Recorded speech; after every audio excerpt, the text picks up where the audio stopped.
Hello everyone, welcome to Downtown Tailoring. In today's video, I'm going to show you how to professionally finish a facing front and back and armhole at the same time. There are so many ways to do it, but in today's video, I'm going to show you the one that I feel is the most beautiful. So let's go. I like this method. It's my favorite. It's so clean and nice. Of course, there are several ways to finish a dress or a blouse with the facing and the armhole all together or line. If you want, I can make other videos showing you other methods, but today I'm gonna show you the method I personally prefer because in my experience it creates the cleanest and the most professional looking finish. I'm just trying to fast drape a blouse and I don't know if you noticed, but I'm using the fabric double. So I will do everything in one side and then do both together. By the way, if you be interested in learning how to drape a blouse in a mannequin, let me know in the comments. I might make a video about it if you like. I don't use that much that technique. I honestly prefer to pattern.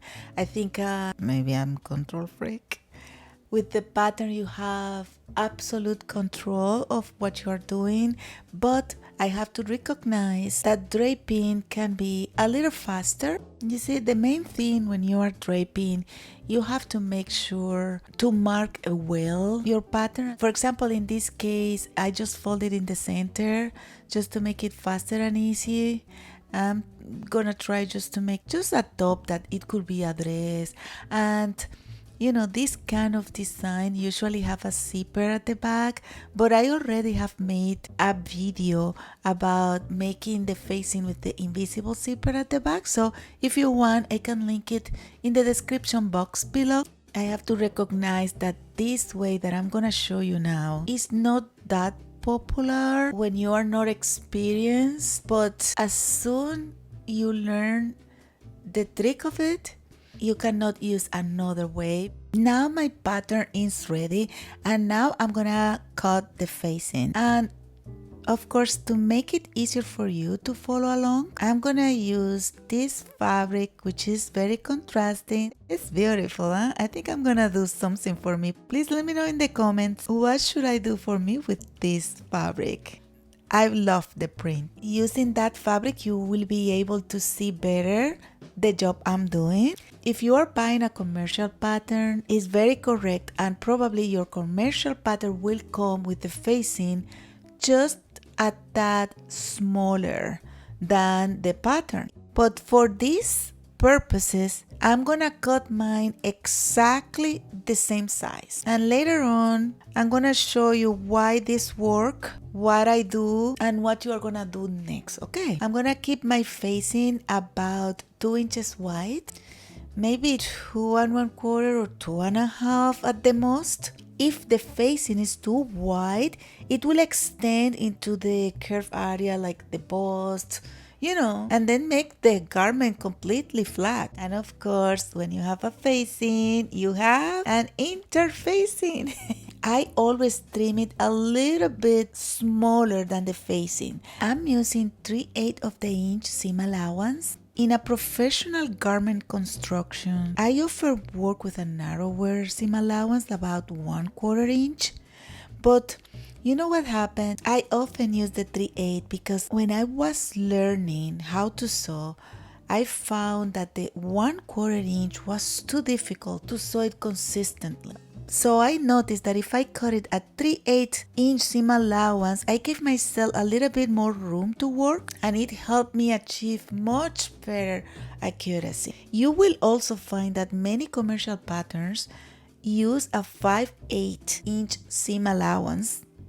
So don't worry too much about the exact measurement of the seam allowance when you are doing your patterns. The most important thing is to choose a seam allowance and sew it. Does it make sense? Now I have everything done and now we can start working. And of course, I'm gonna use a contrasting thread color so you can see what I'm doing. But if you are gonna do that yourself, make sure to use the same thread color. I'm gonna start by building up my blouse and my facing. So I'm gonna start by sewing the shoulders on my facing, and I'm gonna sew as well the sides, and I'm gonna do the same of course on my blouse. I'm gonna sew the shoulders and I'm gonna sew the sides as well.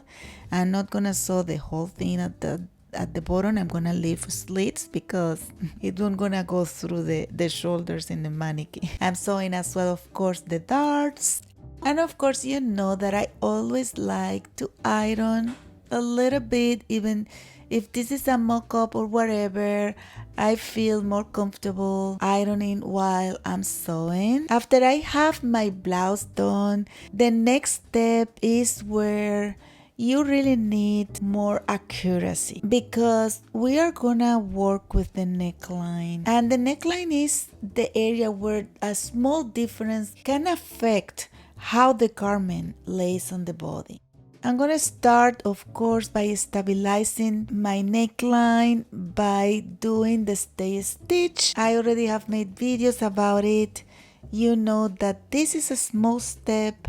It takes probably 1 or 2 minutes, but it's prevent the neckline and the armhole to stretch out. So now we are going to our next step, and this is where many people feel intimidated. But once you understand what is controlling the fabric and what we are doing, you will see that it's really easy.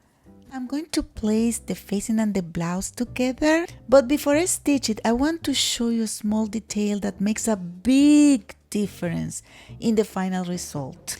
I'm going to push the facing slightly towards outside the edge, about 1/8 of the inch. This is called giving the facing a little bit of priority, because it will help the facing roll slightly towards inside when the garment is turned, because you don't want the facing showing outside, right? This is also the reason why when you buy a commercial pattern, the facing is usually drafted slightly smaller than the garment piece. The pattern already has that difference, so you can place both pieces together. Okay, so commercial pattern, both pieces together. If you made it same size, then you have to push it up. Okay, now we talk about the seam allowance, right?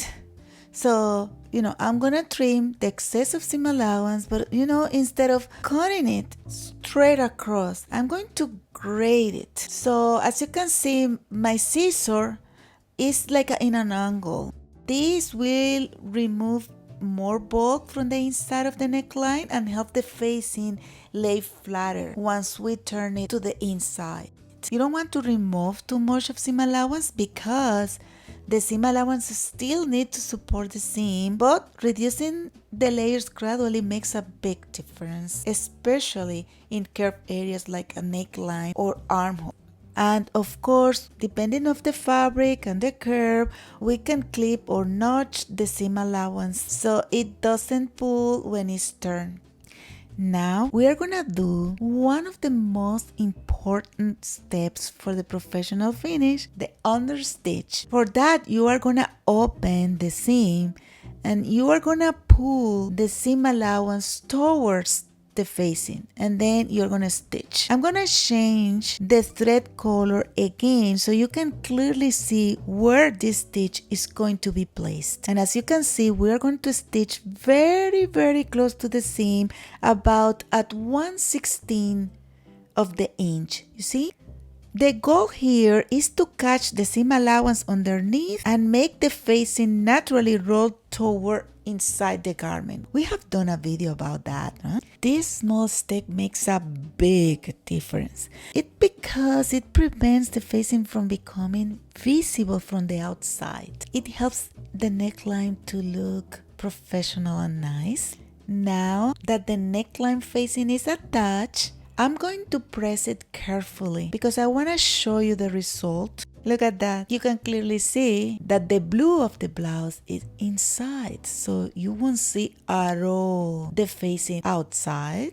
Now it comes the really important part, and is the part that will give you the trick. Woo! We are gonna work with the armhole finish, and this is where we really need a little bit of patience, because our goal here now is to make sure that the facing sits perfectly flat and follow the shape of the blouse and the armhole perfectly well. So as you can see, I'm pinning and I'm checking the edges, and if I see, for example, you see at the shoulders there is like an excess of facing, I'm just cutting. You know what happened? When you saw the neckline, it rolls the facing inside, right? And sometimes it rolls a little bit too much. And this is why then you have the facing coming out to the other side. Just make sure to trim the excess when you have checked the shape, because what we want is to make sure that the armhole and the facing remain the same size. Now that I see that everything is okay, I'm going to add my notches. I like to mark more or less the center of the armhole on both the front and the back. I notch together the top and the facing. These notches will be so helpful because they will give me the reference point. If you are using a commercial pattern, these markings are usually included. Now comes the interesting part. We are going to join the armhole facing. I'm turning my blouse inside out, and I'm going to the shoulder area here, see, and I'm gonna fold the seam allowances of both, you see, the facing and the blouse toward each other, and then I'm gonna pin. Now I'm gonna insert my hand in between the facing and the blouse, because I'm gonna pull this part that I just pinned. I'm gonna pull that section out, and this will allow me to bring the two layers into a position where I can sew them together from the inside. And of course, it will be very important to match the notches I created earlier. These are my reference points that will help me keep the front and back section correctly aligned. And I'm going now to sew approximately from the shoulder toward the side seam, leaving just half of it, and it doesn't have to be exact. Halfway point, it's just important that you sew half of it. And remember, the facing still needs to be slightly about 1/8 of the inch out, because when everything is turned, then the facing will go inside beautifully. And I know the shoulder area is the most challenging part because there is less space to work, but take your time there. You don't want to rush it. Okay, now that I have completed the first half, I'm gonna lay flat my blouse on the table, and I'm gonna do exactly the same process. Again, I'm gonna reach inside between the facing and the blouse with my hands. Look at that. And I'm gonna pull the section through, and I'm gonna position the layers so I can sew them together. And of course, before stitching, I'm checking the same important details. The notches need to match, the seam allowance needs to be aligned, and the facing still needs to have that small 1/8 of the inch priority. Pull it out. Once you understand this movement, this second side becomes much easier because you are simply repeating the same steps. The key is not to rush. Take time to position the fabric correctly before you sew. Now that my first armhole is done, I'm gonna proceed and do the understitch the same way I did with the neckline. Oops, I almost forgot that I have as well to cut the excess of seam allowance, grading in, and of course to notch it so the seam allowance can sit nicely and flat. One thing I want you to notice is that I cannot understitch all the way around the entire armhole. Near the shoulder area there is very little space to maneuver, and trying to force the stitches too far can actually create problems. But look at that. Now that the armhole is finished, I'm going to secure the facing inside the blouse. This is called tacking the facing. So pretty much I'm going to attach the facing slightly to the side seam. The goal is not to create a visible seam, you see, just a little bit. I just want to keep the facing in place so it doesn't move, twist when you wash it. And here you have it. This is the finished result. As you can see, from inside the facing is laying very nicely, and from the outside you cannot see the facing at all. You can see these are the shoulders, and you can see a very thin blue line at the edge from the outside inside.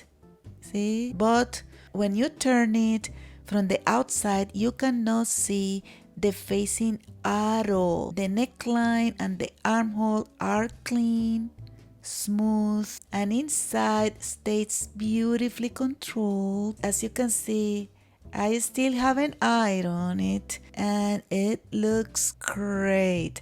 So I'm gonna press it now because of course we have to press it. Now I'm gonna press it properly. Of course, pressing is one of the most important steps in sewing. Always a good construction and a good pressing work together. Look at that, nice, huh? You see how straight and nice? Something else that I want you to notice is that this garment, when you do it this way, you see, it's not just a flat garment. When you have a garment that is well constructed, should follow like the three-dimensional shape of the body. We want, of course, the fabric to lay smoothly, but we don't want to eliminate the natural curves that give the blouse its shape. This is the blouse on the mannequin. As you can see, I'm trying to see if you can pick and see the facing, and you can't.